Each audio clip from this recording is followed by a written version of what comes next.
Hello, everybody, and welcome to Starting Small Music. I'm Justin McCormick, and you're about to hear a conversation with an artist, musician, and music industry professional on their journey and how they got to where they are today. At Starting Small, we like to take you on a journey uncovering the untold stories of your favorite songs and artists. So sit back, relax, and enjoy the show. Just keep a smile on your face and it'll be okay. Try not to be bitter, you gotta do it either way. Keep a smile on your face and it'll be okay. So when life throws a jab, you gotta duck out of the way. How you doing today, Chandler? Good, man. How are you? I'm doing awesome. So, getting right into your story, what was your childhood like, and where did you grow up? I grew up in a town called Marietta, Georgia. It's like right outside of Atlanta, 15 minutes away. Yeah, I mean, like, grew up. I have two younger brothers, parents, like the whole thing. Went to school. When I was a kid, I played Guitar Hero a lot, and Yeah. like that was like my thing. When I was like really little, I'd play on a PS3. Yeah, Guitar Hero 3 Legends of Rock. Yeah, that's what I play. And that like definitely, like, I saw Slash on there and I was like, I want to be like this dude shredding. So that was like right around when I was like 8 or 9. Got a guitar. And like my mom sells insurance to people, and one of her clients like just happened to teach guitar. So like he gave me lessons for like, I think it was like 4 to like 5 months. Like, Yeah. and then I quit because it was, I'm like 9 years old trying to do something. Like, you don't have the attention span for that. And like I kind of was like whatever on guitar, and then picked it up. I played baseball a lot, and like that was like a thing. And so like in my middle school years, I feel like it was like always a teeter between like baseball or music. And then like I kind of got burnt out with the whole baseball thing. So I was like, well, music, here we go. And then like that was like my whole thing. And I did music. And then yeah, For I sure. mean, there's definitely a lot of other things that have happened between then and now. But Now, who were some of the first artists or like albums you listened to growing up that made you want to get into music? yeah. Uh Man, with guitar, it's definitely John Mayer. And that was something that was like, Right here. yeah, no, yeah, I love that shirt. That was just John Mayer's like a thing. Once I learned what guitar was and like learned what guitar sound was, it was like that's the guy I needed to be Yeah. like honing in on. And John Mayer is like a huge inspiration for everything that I do every day now. Like even in the country world of things, like John Mayer is like a huge impact musically on the way I play guitar and like melodies and everything. That's John Mayer's my guy. For sure. But like I also remember listening to, like, Pearl Jam with my dad, and like that's a cool thing. Like I love Pearl Jam, and Yeah, I will rock out to some Pearl Jam anytime. for sure. Yeah. Now, was anyone in your family musical, or were you kind of one of the first ones to pick up a guitar?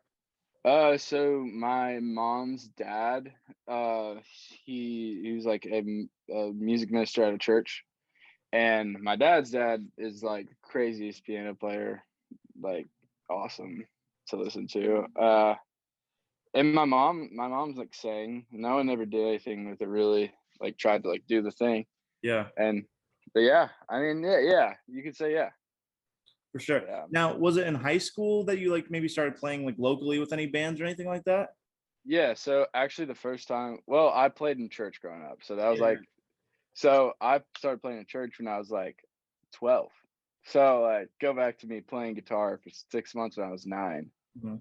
I learned how to play it somehow, just some way, learn how to play guitar. YouTube, and there was this guy at my church named Craig. And Craig taught me for 3 months.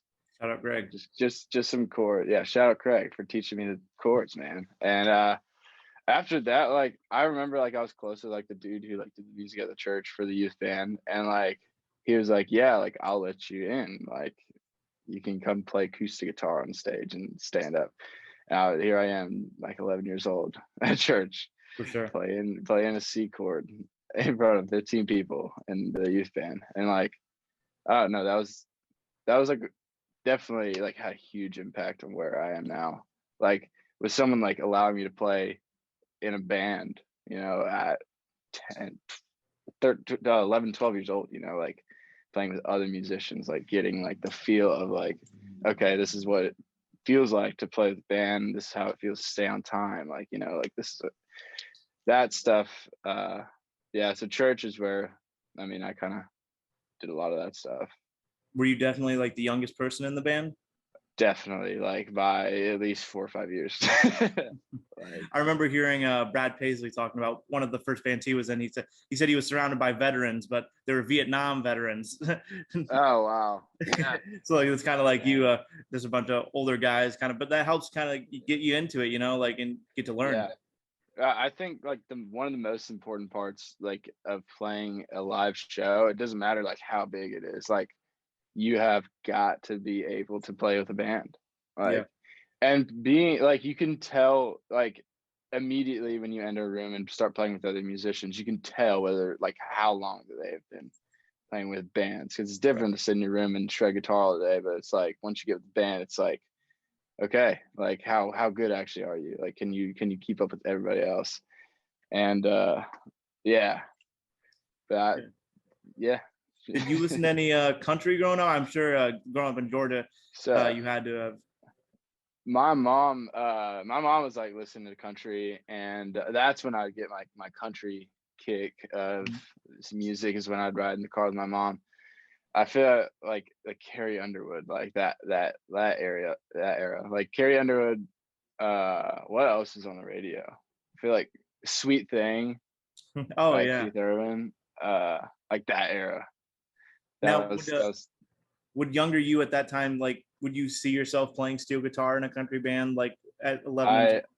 I didn't even know what steel guitar was. Like, like I'm 11, 12, listen to the radio. Yeah, no, steel guitar is a whole nother thing that we can get into, but like that steel guitar comes so later in the life, like it's so crazy. For sure. We'll get into the steel guitar in a little bit, but in high school, were you writing any original material at that time? I know you're a songwriter too.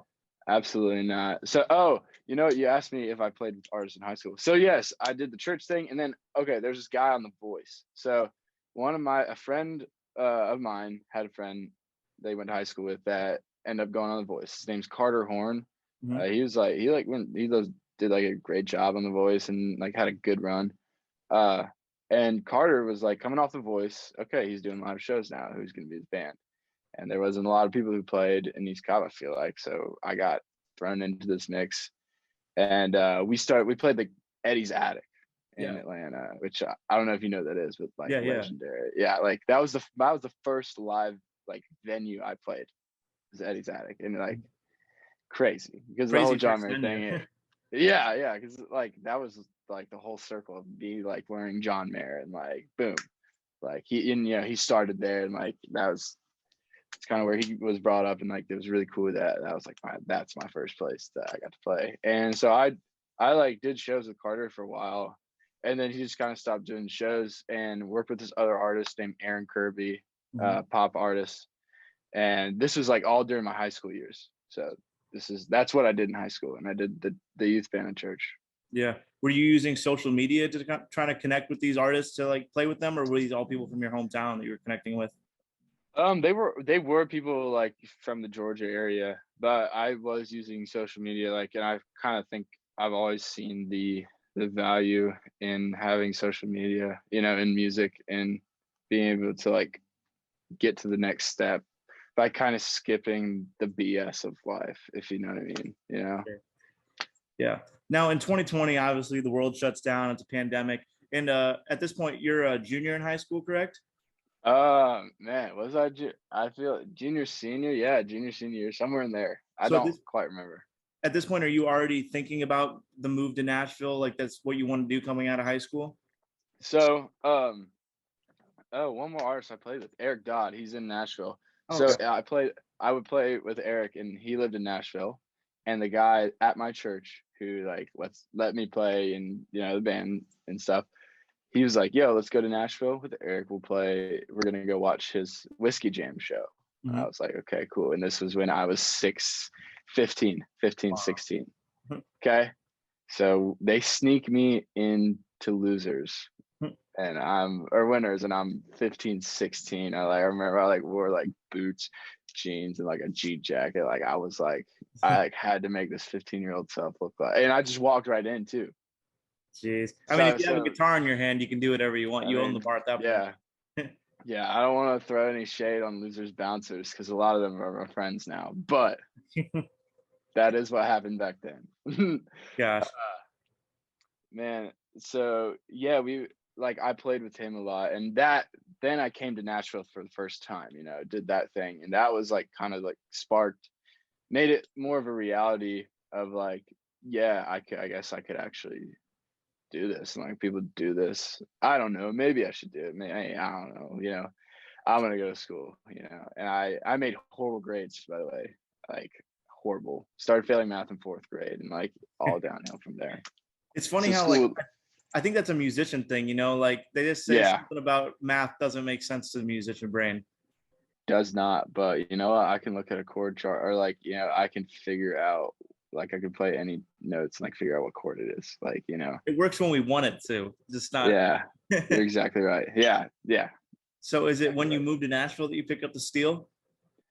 Yes. So what happened is so after like meeting Eric and like playing with him more, and like that was kind of where I would say Eric was the first country artist I guess I played with, and like getting into the whole country side of things, the business, like what it actually looks like to maybe do this, like, you know.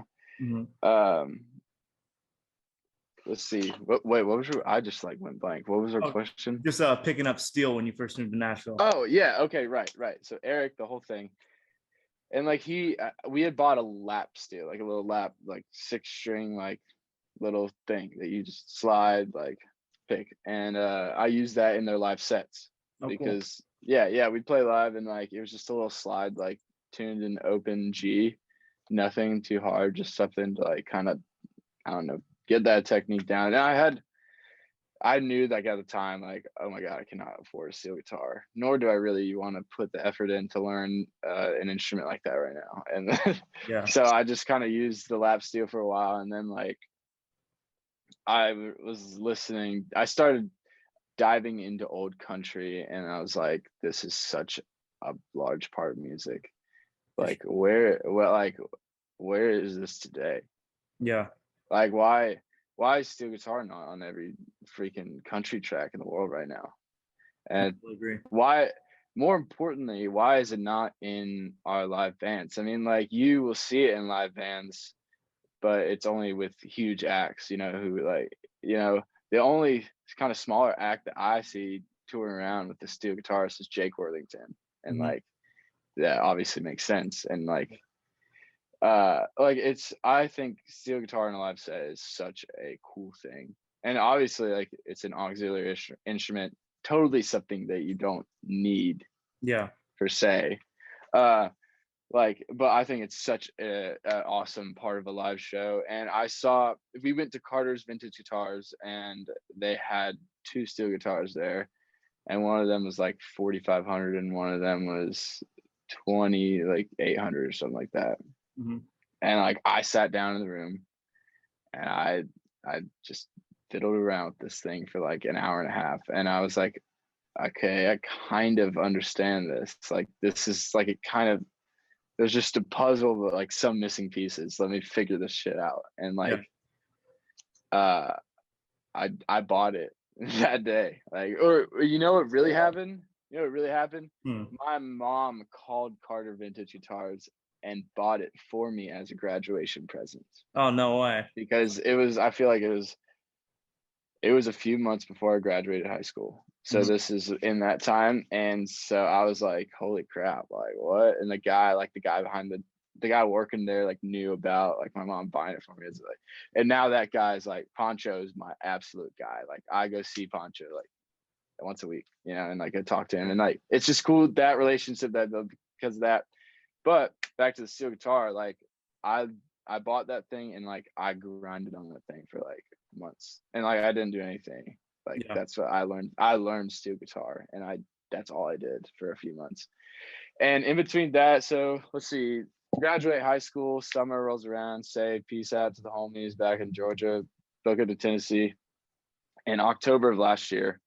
And it was like, yeah, I'm in Nashville now. Well, let's start writing songs. Why not? I haven't done that before.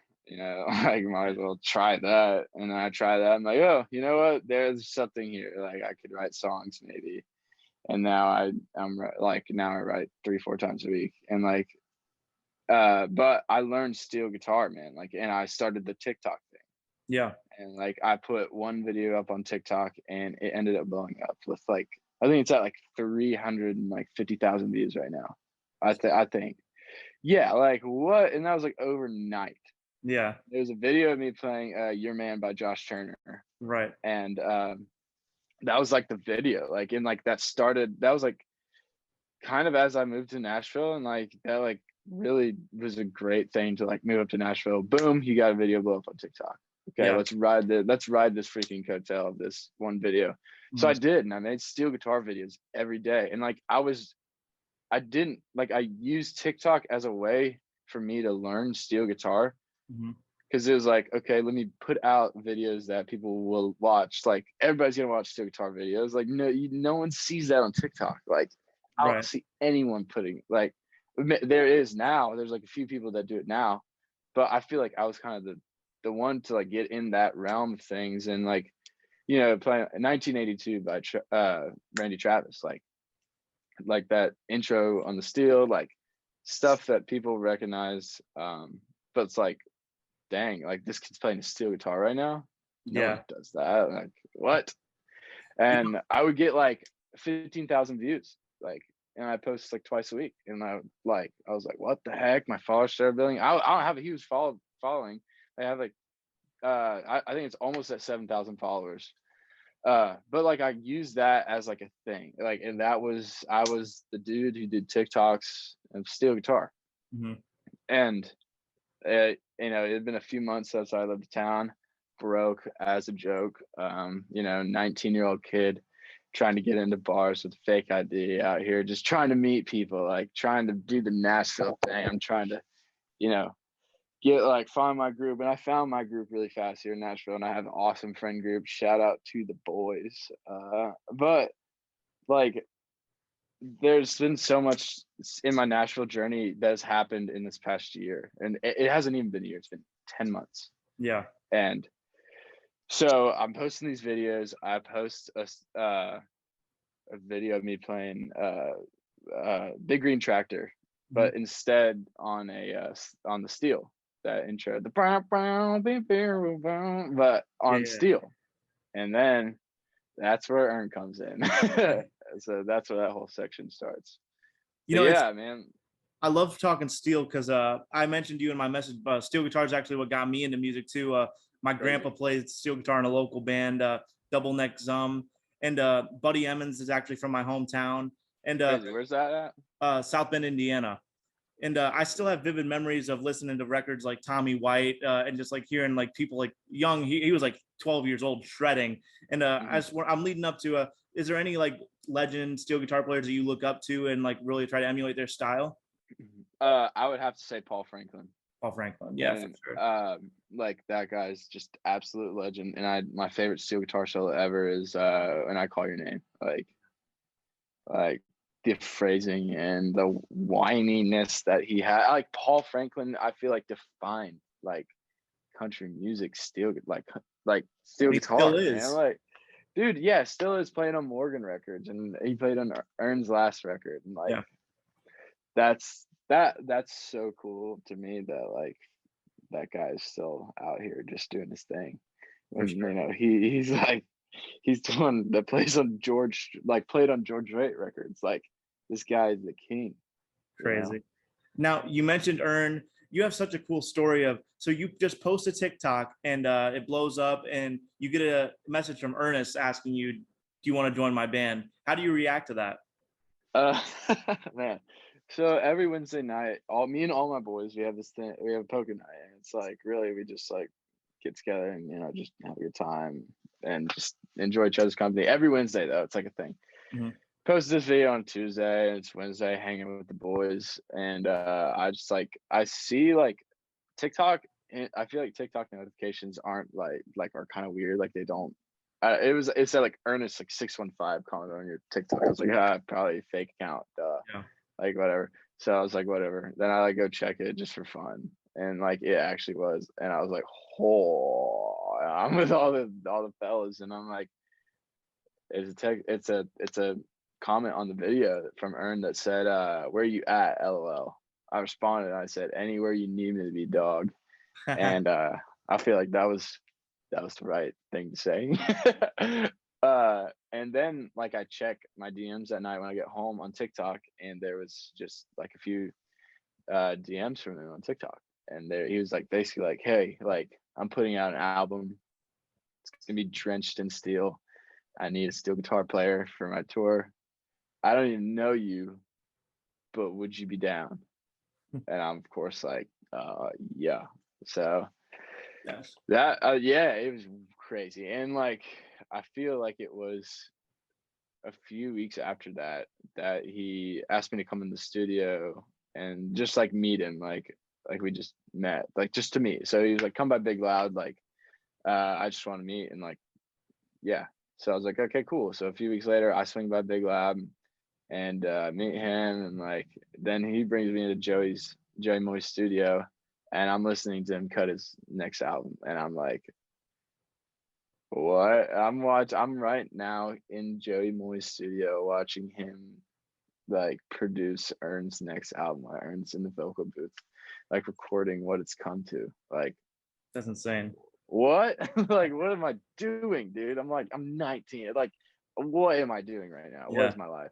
And that was like the moment for me where it's like, okay, like this is about to be a crazy ride, and it's been like everything I've ever wanted it to be. Like, honestly, touring has been so awesome.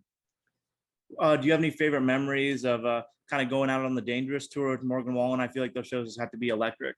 Man, like there is like I went from playing college town shows like in high school at the end of my high school too, like, and I'd play like, you know 700 to like 1500 cap rooms, and like had a blast doing that, and like singing and like playing Morgan Wallen songs, and like playing flower shops at, like, or not, I guess it wasn't flower shop. I like played Earn songs like at Yeah. these things, it's like. And now, okay, cool. I'm first three for Morgan Wallen with Earn on the Dangerous tour, playing stadiums for like 20,000 people. Yeah, like this is awesome. And I remember, cool thing, like this is like a weird like life circle moment.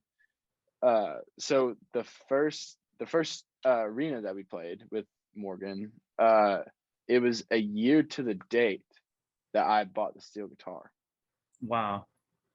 Yeah. That's weird. So weird. So I noticed it like that day too. Like we get to the arena, and like it's my first arena. Like I'm just on cloud nine walking around. I'm like, sore. My legs are sore from walking miles. Because we're in an arena now. We have a lot of places to walk. Yeah. I'm just like, what in the world? Like, and I noticed it came up on my phone like a year ago today, and it was like me at Carter Vintage, like buying steel guitar. I was like, oh my god. Now, So. do you have a favorite song in your set? Like we were talking about Paul Franklin. I love the guitar in Comfortable When I'm Crazy. I don't know if you have a favorite in the set. Man, Comfortable When I'm Crazy is an awesome song to play. I feel it's always the song in the set where it's like, it's obviously steel guitar, very like super steel guitar heavy. I mean, it's that song in the set where it's like, this is either going to be really good for me or really bad. And it's like, and there's a lot of parts. But I do love playing that song so much. And I like, the cool thing about playing Ern's music is that before I played with him, like obviously I was a huge fan, and like I'm like a huge fan because of his writing and like how good he is at what he does, and like it's really awesome. Like I respect what he does a lot, like, and I respect his work, his writing. I love all of it. Like to be a part of that. Favorite song in the set though, right now it's either This Is What It's Come To, or man, Sugar's been rocking, but Did It With You has been rocking. Yeah. Did It With You has been rocking so hard. Tell Like, Ern we you got to just put Dope Man back in the set with a little steel. oh my god, that would be That's hilarious. still a banger, though, you know? Dude, Ern makes good music. Like, it doesn't matter what gonna be. Ern just makes good music. Like, and yeah, I've like heard a lot of his rap stuff, and it's like so crazy to think like, what you could do this. I know. Like, he's just so talented, and like it's such a joy to get to work with him. You know. Have you had the opportunity to write with him at all on the bus or anything? Yeah, we have. We've been writing some. We wrote yesterday. I think that was our third time writing. Nice. Maybe, yeah. Yeah, it's cool because I mean, like, getting to write with him is awesome. Like, it's cool. I, it's an experience that I learn from every single time, and like I feel like my writing has developed so much since being around him. Obviously, like, you're around like a songwriter like that who's so good at what they do. The best Like, of I just literally, I mean, like, yeah, and I like listening to his songs that he's writing, during the weeks is on the weekends. It's like we'll be on the bus. He's like, listen to this I wrote this week, and I'm like, he plays it. And it's like, what? Like, I hate you for writing this. Like, you're so good. Yeah. Yeah. Now, what's your goal? Is it to keep playing steel guitar, songwriter? Do you want to be an artist? Yeah. Dude. So my thing is, right now, I was kind of talking about this the other day. Right now, like, I'm touring on the weekends and I'm writing during the weeks. My goal is to, like, I'd have like a pub deal or something, and be able to do that and tour at the same time would be great.